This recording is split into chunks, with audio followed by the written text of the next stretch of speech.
Yogori mazagale famaye, yangalu alagale famaye, wahedu mazagore makaya bolani. Alagale famaye, ayamagori alagale famaye.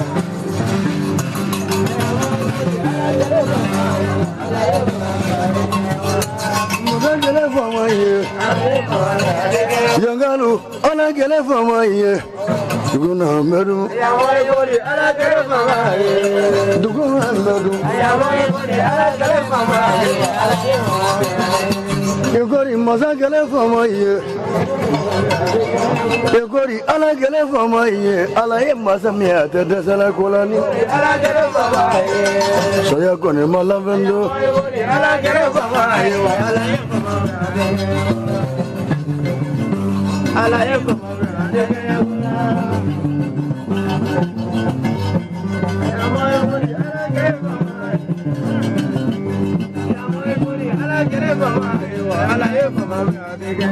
Egori mazagale famaye, alagale famaye, mazami mamaruda, alagale famaye, mazami mamaruta, alagale famaye, mazami sangolo dawa, alagale famaye, mazami dugolo dawa, alagale famaye, mazami herau dawa, alagale famaye. Mazamiye bone udawa ala gele famaye yogori ala gele famaye duguna meru yogori ala gele famaye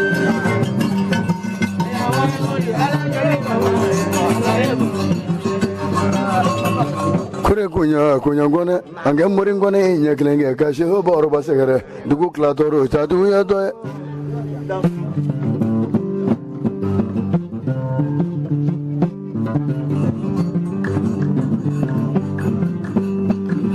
la ilaha illallah la ilaha illallah kalano ramo be wasima la ilaha illallah la ilaha illallah kalano ramo be simila la ilaha jonde alawo la ilaha illallah la ilaha illallah kalano ramo be simila la Dozolu la ilaha illallah Alakira Muhammadu sayodu la ilaha illallah Badra Sayyiduna Sayami la ilaha illallah Sri Murmukani sayodu la ilaha illallah Jungalan Juba Sayami la ilaha illallah Musa Sriba Sayami la ilaha illallah Duya Koro Sayami la ilaha illallah Jibiya Mojanale Sayami la ilaha illallah François Sayodu la ilaha illallah Diga Mamadi Masayami la ilaha illallah Tamala Chenima Sayota la ilaha illallah Donzo Kole Boyo Sayodu la ilaha illallah Kojala Kole Sayodu la ilaha illallah Donrabu Bable Sayami la ilaha illallah Siri Murmugani Sayodu la ilaha illallah Surazu Yakuronu Elzanyinga Larime Malikuronu Elzangayma Borba Kalanewa Elzangay Malikono wa Elzangay Sofi Adama wala Juma wala Shaba Baraba wala Juma Kalane Ngaramo Bisimila La ilaha Ninga Elzaburu La ilaha illallah La ilaha illallah Bagrama la ilaha illallah Dobu sarama sayodu la ilaha illallah François masayodu la ilaha illallah Shaga Trawale Shaga Bemi la ilaha illallah Bagro Trawale, Jamangre, Colepayo, Kojala, Cole, Samuel, Kalanumaramu, Bizimala, Naila, Nigamura.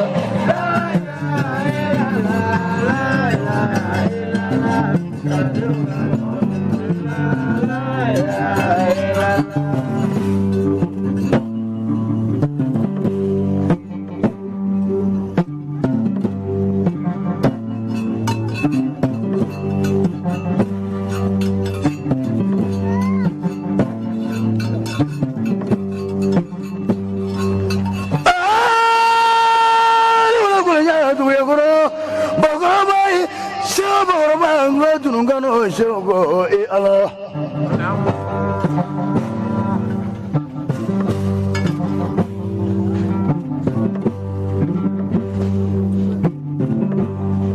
Baguraba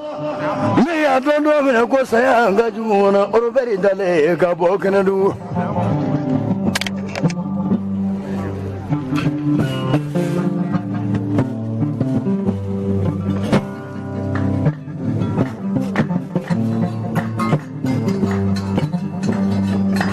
Bakoroba Trawale ne tero salero ngane masira alanye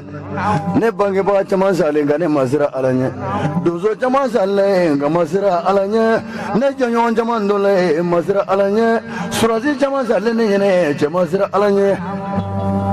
afole domina muso siriba ko siriba dale do wane masira alanye ngane nale diga ngona nye siriba takata da kaburu kono wane mado ko jugudo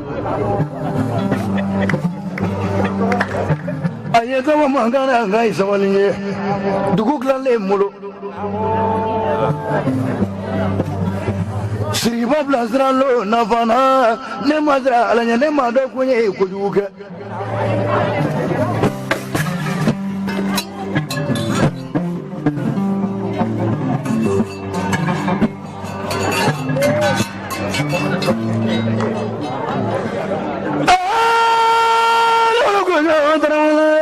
Andale kaburu jora kata siriba blazra fana ne mado kunye kujuga kana kile kile teme ka kile fla teme ka kunyongale muraze ka kalo kile nava mole bu magodu gulo ngavana kana diga ndugulo we kangone ta kado boraba ka sugono kanyezi siriba ka sora ma wanyado kunye kujuga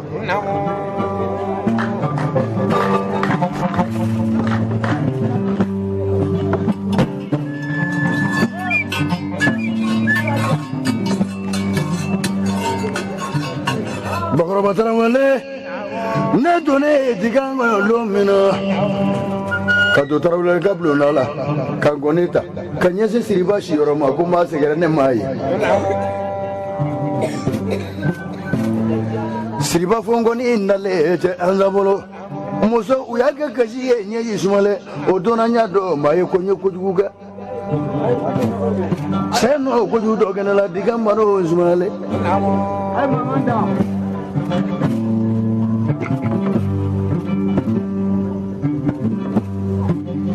Chamana digani gomla we kabago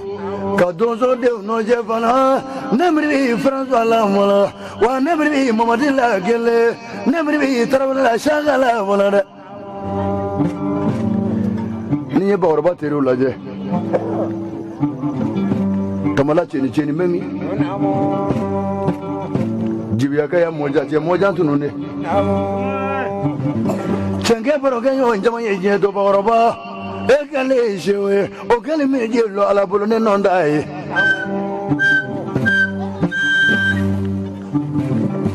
kige shewe yene nondai kige todi yene nondai kige dozo yene nondai kige kalanendi yene nondai kige babudi yene nondai kige nambuloti yene nondai jabe ibani alagwa ibano femingi ye choma chenye dunyanyuma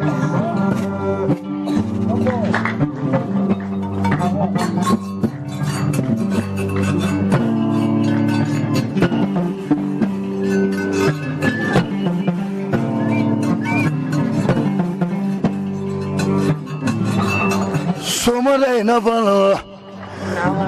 wani ba eza mole Bamako dugu we kabako kana jitu mundugu zere kumina kojala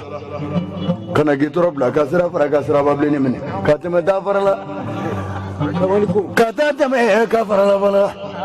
kojala sira yebaliate kata turna ta diga bolo kasri ba shiro lo jati somada imandia ne kolenya jisumale na somada junaina okele ala yo kene okele ne mini jelo ala bolo je ala no ko ju do genela kajitu munali nyale no fala siriba sabu ba ro fana de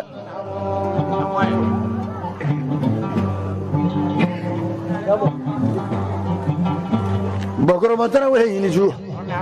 wapa mana ba ko ba ko masa pa mana ja ko troma de danga do wapa ko troma panye troma murumi ba troma me ba kalami ba troma ba marifa me ba troma ba tamami ba troma ba bakoro ba yo tarawele iglo tunungano na ulenda jula kafaraji janyo ngawi choma chei bolo ko bole siribala kula nyeni ula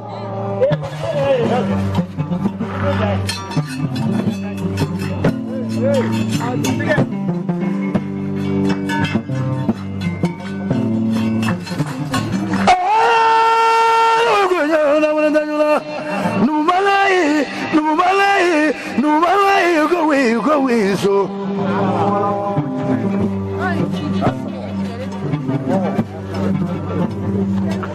Akadnego no ye borbatara wale kipulo kordo doni je kanyono ni yanta mono koro ye wikele jembe kerba ballo yala jembe ngono andale janyo no ge sula jalenela kata janyo ne madat mamara jo jalenela tre mama baro yalla kele dani musa sumu yalla dani ngono bagoro matara wale jitu mujanyo nyale no kabo jani ngoro andale janyo no ge masala chebe nyale we je angala chebanda janyo jale ndibiga nabulo dabula kata watana kata bla wa mu